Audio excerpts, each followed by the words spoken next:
तृणमूल कांग्रेस जिंदाबाद जिंदाबाद जिंदाबाद, तृणमूल कांग्रेस जिंदाबाद जिंदाबाद जिंदाबाद, ममता बनर्जी जिंदाबाद जिंदाबाद जिंदाबाद, ममता बनर्जी जिंदाबाद जिंदाबाद जिंदाबाद, अभिषेक बनर्जी जिंदाबाद जिंदाबाद जिंदाबाद, अभिषेक बनर्जी जिंदाबाद जिंदाबाद जिंदाबाद, अर्जुन सिंह जिंदाबाद जिंदाबाद जिंदाबाद, अर्जुन सिंह जिंदाबाद जिंदाबाद जिंदाबाद, वंदे मातरम वंदे मातरम वंदे मातरम वंदे मातरम। फाइन यूनिट का फिर से चालू करवाने के लिए हम मजदूरों की तरफ से माननीय सांसद श्री अर्जुन सिंह को कोटि कोटि धन्यवाद धन्यवाद धन्यवाद। फाइन जूट मिल को फिर से चालू करवाने के लिए माननीय सांसद श्री अर्जुन सिंह को कोटि कोटि धन्यवाद धन्यवाद धन्यवाद। वंदे मातरम वंदे मातरम, तृणमूल कांग्रेस जिंदाबाद जिंदाबाद जिंदाबाद, और पप्पू सिंह को झूठे मामले में फंसाया क्यों? पुलिस प्रशासन जवाब दो, जवाब दो। षड्यंत्र कर पप्पू सिंह को अरेस्ट कराना नहीं चलेगा, नहीं चलेगा, नहीं चलेगा। अनैतिक और दुर्नीति के खिलाफ आंदोलन चल रहा है, चलेगा, नहीं चलेगा, चलेगा। पार्टी के अंदर में भ्रष्टाचारियों के खिलाफ हमारा आंदोलन चल रहा है, चलेगा, चल रहा है, चलेगा। वंदे मातरम वंदे मातरम वंदे मातरम वंदे मातरम, तृणमूल कांग्रेस जिंदाबाद जिंदाबाद जिंदाबाद, तृणमूल कांग्रेस जिंदाबाद जिंदाबाद। यहाँ पर एक बंदर को रखा हुआ है जो बीजेपी का दलाली करता है, क्योंकि सांसद अर्जुन सिंह से वही आदमी लड़ाई कर सकता है जो टीएमसी का खिलाफ होता है। लेकिन आज कुछ लोग हमारे सांसद जी से लड़ाई नहीं, ममता बनर्जी से लड़ाई लड़ रही है, क्योंकि उनको पता नहीं है कि हमारे सांसद को माननीय मुख्यमंत्री ममता बनर्जी और अभिषेक बनर्जी पार्टी में लाए हैं। ভিকি যাদব খুনে পাপ্পু সিং গ্রেপ্তার হওয়ার পর থেকে সাংসদ ও বিধায়কের বাগযুদ্ধে তপ্ত ব্যারাকপুর, উভয়ের একে অপরকে লাগাতার নিশানা করে চলেছে। রবিবার বিকেলে জগদ্দলে এআই চাপদানে জুট মিলে ফাইন ইয়ান গেটে সভায় হাজির হয়ে শ্রমিক নেতা তথা সাংসদ অর্জুন সিং বলেন, 2 বছর দলে ছিলাম না, ব্যারাকপুর কেন্দ্রে দাবিদার ছিলাম, কিন্তু 2019 সালের লোকসভা নির্বাচনে কিছু শিখণ্ডের কাঠিবাজির জন্য টিকিট মেলেনি। বিজেপির টিকিটে দাঁড়িয়ে জয়লাভের পর নেত্রীর ডাকে ফের দলে ফিরে এসেছি। পাপ্পুর গ্রেপ্তারি নিয়ে এদিন সাংসদ বলেন, ওকে অন্যায়ভাবে গ্রেপ্তার করা হয়েছে। একজন বারবার পাপ্পুর নাম বলায় পুলিশ প্রভাবিত হয়ে ওকে গ্রেপ্তার করেছে, তবে আদালতের সঠিক বিচার মিলবেই। पप्पू सिंह को गिरफ्तार किया गया। पप्पू सिंह के साथ कोई एविडेंस पुलिस के जो लोग इसमें इन्वॉल्व हैं कोर्ट में नहीं पेश कर पाए। गलत ढंग से, इलीगल तरीके से आपने उनको डिटेन किया और आप अब प्रमाण जुटाने के लिए कुछ गद्दारों को लेकर आप सोच रहे हैं कि 161 कराएंगे, वो कराएंगे, ये कराएंगे, कोई फर्क नहीं पड़ता। लेकिन जिसके साथ प्रमाण है, यहां की जनता जानती है, देखी है कि जब भी कोई क्रिमिनल को पुलिस पकड़ती है तो यहां के कुछ लोग यही कहते हैं कि ये हमारा एसेट है, ये हमारा कार्यकर्ता है। एक अपराधी था जिसको यही पालघाट रोड में पीट पीट के लोग मुआते, उसके बारे में कहा गया मेरा अंगुली कट गया। अपराधियों के बल पर तुम चल सकते हो, हम लोग नहीं चलते हैं। हम लोग का ये मनसा कभी नहीं रहता हम अपराधियों को बोलते। तुम्हारे साथ तो सबूत है, पब्लिक देख रही है। पप्पू सिंह के साथ तुम अभी तक कोई प्रमाण नहीं है। तुम्हारे तुम पीसी में लाए हो, कुछ भी प्रमाण करो उसका कोर्ट में कोई वैल्यू नहीं रहता। उसका कोर्ट में तुमको जवाब देना होगा और भाट पड़ा नहीं, वो तो राजनीति में नहीं था, लेकिन उसको मैं राजनीति में उतार दिया। और हर आदमी अब कहेगा, उस दिन बैनर लगाया कहे हम पप्पू हैं, हमारा नाम संजीत सिंह है, सबको गिरफ्तार करो। कितने लोगों को गिरफ्तार करोगे भैया? हमारा सर मनोज गुहा ने एक बड़ा बढ़िया बात किया कि हम लोग सबको बताने आए हैं। तो महाभारत के युद्ध में बहुत सारे राजघराना युद्ध लड़े थे, तो सबको निमंत्रण भेजा गया था। तो अब हम लोग यहाँ बैरकपुर की जनता को निमंत्रण देने आए हैं कि अब इन पापियों को से लड़ने के लिए हम लोग को, ऐसे तो हम लोग को बीजेपी के विरोध में लड़ना पड़ेगा, लेकिन इस पार्टी के अंदर जो पापी हैं, जो मुखोश पहनकर बीजेपी का मदद करना चाहेंगे, जो हम लोग के विरोध में आएगा उसका मदद करना चाहेंगे, तो ऐसे पापियों के लिए पहले से तैयार रहिए, क्योंकि युद्ध में वही जीतता है जो न्याय के साथ में रहता है, और अन्याय के साथ में रहने वाले लोग कभी युद्ध नहीं जीत सकते। बड़ा घमंड था कौरव वंश को।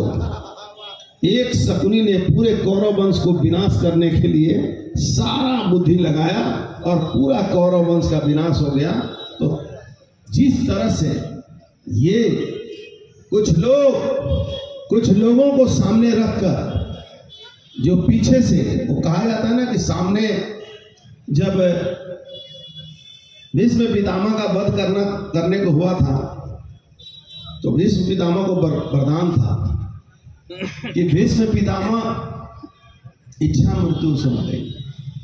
कृष्ण भगवान बोले कि ये तो रोज हजारों सैनिकों को हमारा मार रहा है, और इसको कौन मारेगा? मार सकते थे सिर्फ एक ही आदमी, लेकिन अगर मारेंगे और वो उनके पास अस्त्र रहेगा तो किसी से मारे नहीं जाएंगे। तो एक शिखंडी को खड़ा कर दिया। तो शिखंडी को खड़ा करके तो अपना अस्त्र भीष्म पितामह उतार दिया, और भीष्म पितामह जब अस्त्र उतार दिए तो वध हो गया।